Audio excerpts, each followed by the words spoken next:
చిన్నతనంలో తన నటనకు గాను నేషనల్ అవార్డు తీసుకుని గొప్ప నటిగా రాణిస్తున్న సమయంలో ఆ బ్యూటీకి అనుకోని షాక్ తగిలింది. దాంతో అమ్మడి కెరీర్ ఇక ముగిసిపోయినట్లే అనుకున్నారు అంతా. కానీ మళ్ళీ సరికొత్తగా తయారై తెలుగులో దుమ్ము రేపుతానంటుంది ఈ హాట్ భామ. ఈ అమ్మడు తెలుగులో ఎంట్రీ సినిమా కొత్త బంగారు లోకంతోనే సూపర్ హిట్ కొట్టేసింది. ఆ తర్వాత నటించిన రైడ్ సినిమాతోనూ సక్సెస్ ను చవిచూసిన శ్వేతకు ప్రాస్టిట్యూషన్ కేసు రూపంలో పెద్ద షాక్ తగిలింది. అయితే ఆ తర్వాత ఆ కేసును కొట్టేయడంతో ముంబై వెళ్లి సెటిల్ అయింది ఈ జార్ఖండ్ బ్యూటీ.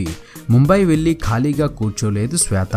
లావుగా తయారైన ఈ భామ ఈ మధ్య బాగా సన్నబడింది.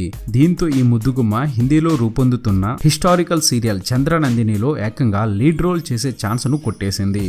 సీరియల్ తో పాటు బాలీవుడ్ లో రూపొందిన బడా మూవీ బద్రీనాథ్ కి దుల్హానియాలోనూ స్మాల్ రోల్ లో నటించిన శ్వేత ఇప్పుడు తెలుగుపై ఫోకస్ పెడుతుందట. అందుకే ఇటీవల హైదరాబాద్ వచ్చిన ఈ ముద్దుగుమ్మ లుక్ చూసి అంతా కంగుతిన్నారు. మెరుపు తీగలా తయారైన తన అందాలతో అందరినీ మెస్మరైజ్ చేసింది ఈ బ్యూటీ.